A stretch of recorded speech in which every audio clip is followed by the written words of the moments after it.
severed head on a pike seemed such a grisly trophy to be displayed in the chapel at Chalon. And yet it took me weeks before I got up the nerve to ask Father Armand why he kept it. The ancient priest stared out of the window for a long time, recalling days gone by.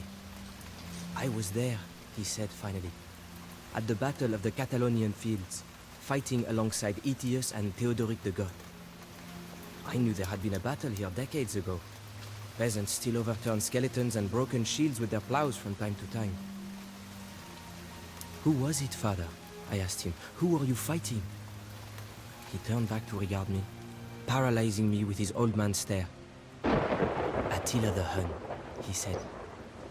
And then he told me the story.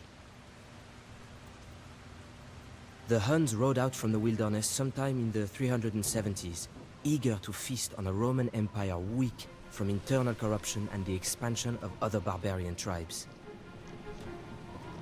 It was the Huns who drove many of these other barbarians before them. They were terrifying warriors from the steppes of Asia, their bodies disfigured from ritual scarring, their legs deformed from a near lifetime in the saddle.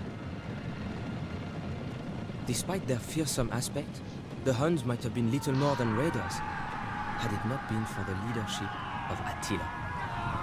He called himself the Scourge of God. Attila and his brother Bleda led the Huns not just to raid, but to devastate Scythia and Persia. I asked Father Armand more about this legendary Attila the Hun, whom the stories always treat as more of a monster than a man. He was a man, the priest said, but he did not look like the Romans, nor did he worship the Roman god. That was the cause of all that was to follow. Father Armand shivered, as if from the cold breeze that blew in from the chapel's open windows. Kingship among the barbarians was not by divine right or lineage, but by who had the strongest will. Attila was the strongest of the Huns, and he reinforced his position by brandishing a rusty old blade and proclaiming it to be the sword of Mars, the old Roman god of war. Attila had a custom of fiercely rolling his eyes, as if he wished to enjoy the terror that he inspired. He had a power over other men, so that many chose to join him. Many foreigners joined his council, Scythians and Burgundians and Goths. It was not uncommon for Romans to do so as well. Several decades prior, the son of a prominent Roman family had been sent to the Huns as a hostage to ensure peace. The name of this boy was Flavius Aetius, a name not soon to be forgotten. Now that the memories had stirred, Father Armand seemed eager to tell his tale. He explained how the Huns, like the other barbarians, had a style of warfare dramatically different from the ancient Romans or my own Franks. The Huns would charge as one group, often firing arrows as they came, and then suddenly retreat again. For the nations of Europe, who were used to forming up lines and columns and even issuing challenges for personal combat, this was an aberration. They were unable to comprehend warfare in this manner. Barbarians did not conquer lands. They did not try and hold and colonize the cities they attacked. Instead, they ravaged and pillaged and took their loot back to their camps. By that time, there were two Roman empires, the government having decided that the Roman lands were simply too vast for one city to manage effectively. Attila and the Huns began a series of raids into the Eastern Empire. The Roman city of Nessus was erased from the earth. The Huns so devastated the place that when the Roman ambassadors passed through to meet with Attila, they had to camp outside the city on the river. The riverbanks were covered with human bones, and the stench of death was so great that no one could enter the city. Many cities of Europe would soon suffer the same fate. The ambassadors that the Romans sent to Attila concealed an assassination attempt. Somehow, Attila knew of the attempt on his life and sent the terrified assassin back to his emperor with the gold he had been paid to do the deed in a sack tied to his neck.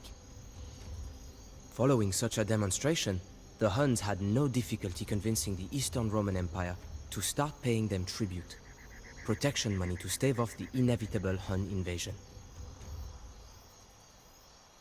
By this time, the Romans had considerable experience dealing with barbarians. They could civilize the raiders, to some extent, by offering them otherwise useless land on the Roman borders as a token tribute.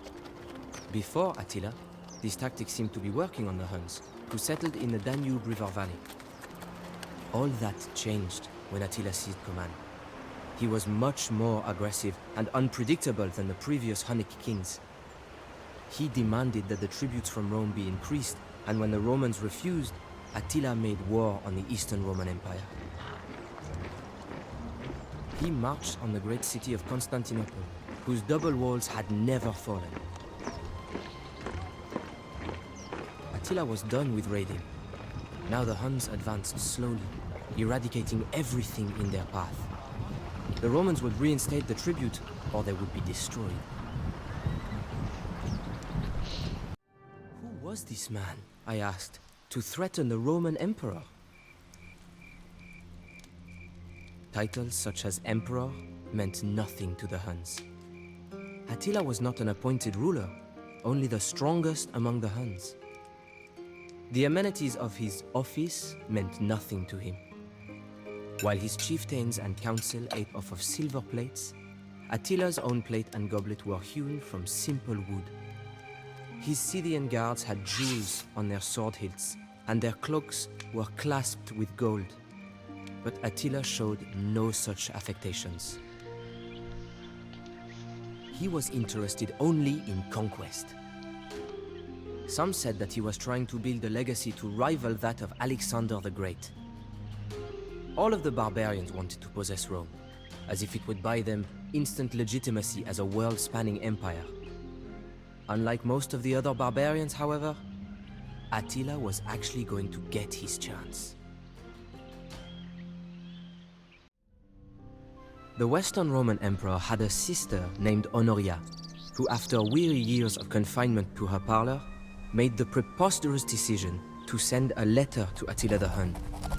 She asked him to marry her. One suspects Honoria did not know what she was getting into. Attila was plentifully supplied with wives, but he immediately saw the advantage that such a union could put him in. Suddenly, his plans changed. He would not invade the Eastern Roman Empire at Constantinople, but the Western Empire at Rome. Indeed, he claimed half of the Western Empire as his dowry. Attila sent the Huns to march across the Rhine River and made alliances with the other barbarian chieftains. Some, namely the Burgundians and Ostrogoths, joined the Hunnic Confederation, while others, such as the Visigoths, sought to seek Roman favor by opposing the Huns.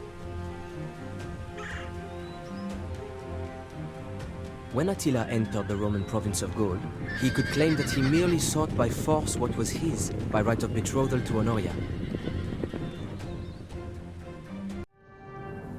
The old priest hung his head as he related what happened next, and I could tell the weight of the memories caused him great sorrow. Attila would stop at nothing until he reached his fiancée Honoria and his goal of ruling the Roman Empire. The ravaging of Gaul was unprecedented.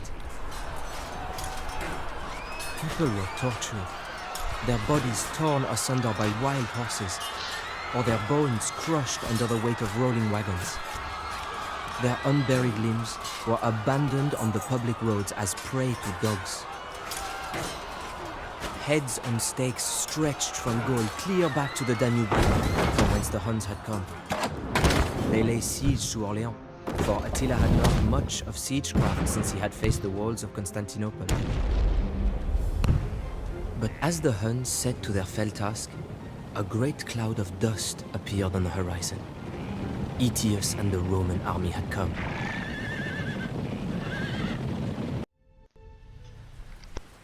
And now, said Father Armand, is where I enter the story.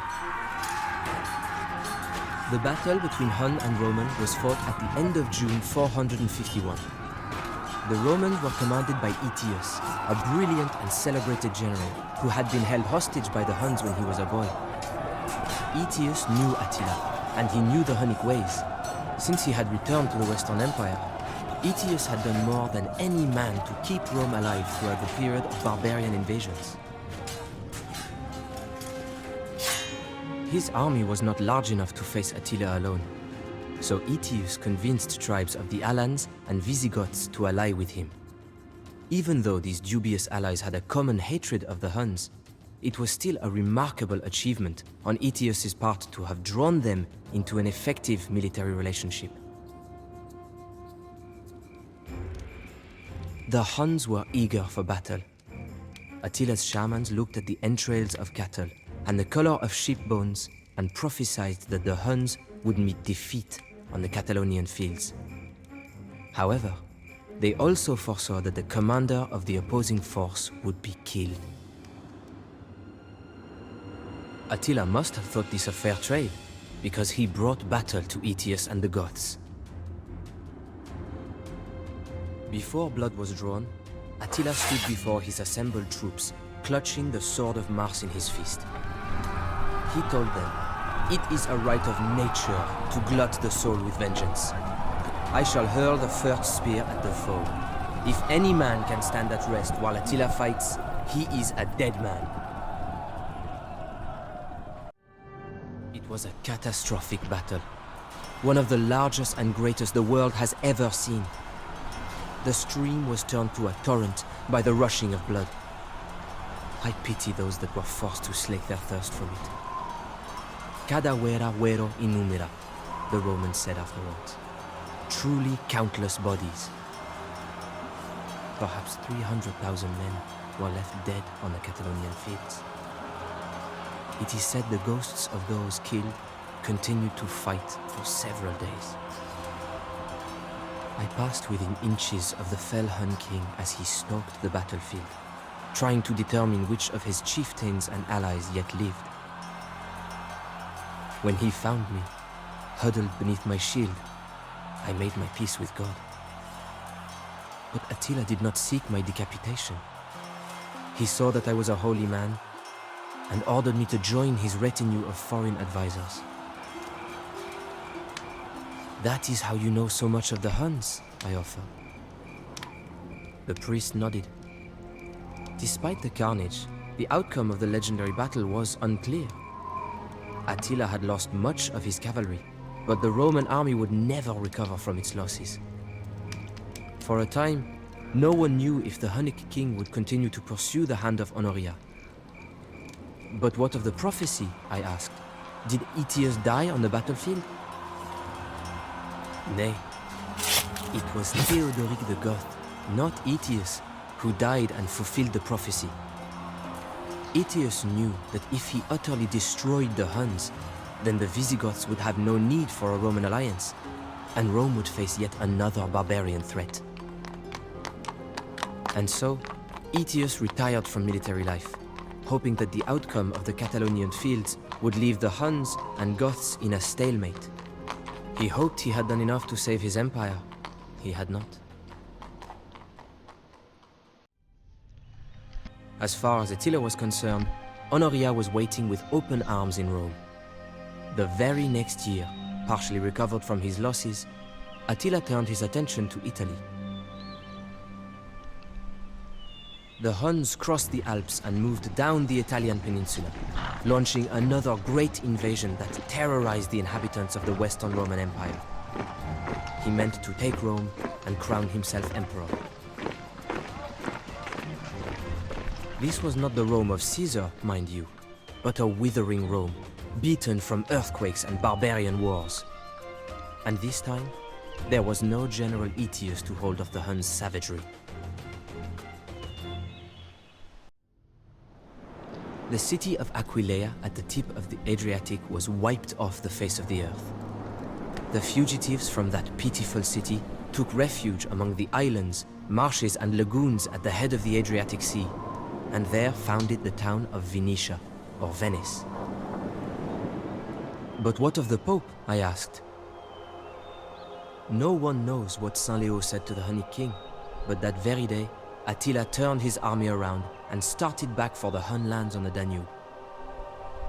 Attila the Hun died shortly thereafter. Since he had failed to claim Rome, he could not have Honoria, and instead brought another wife into his harem. On his wedding night, Attila suffered a nosebleed and choked to death. For a man who had boasted that, "Where my horse has trodden, no grass grows," it was a curiously anticlimactic death. The Hunnic warriors cut their hair and gashed their faces, so that the king should be lamented not by tears of maidens, but by the blood of warriors. Attila's bloody reign of conquest lasted 19 long years. Father Armand was silent for a long time. He glanced over at the head on a stake. "A Hunnic trophy," he said. "I think the man was a Visigoth. He died at the Battle of the Catalonian Fields.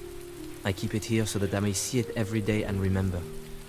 "Remember what, Father?" I asked him.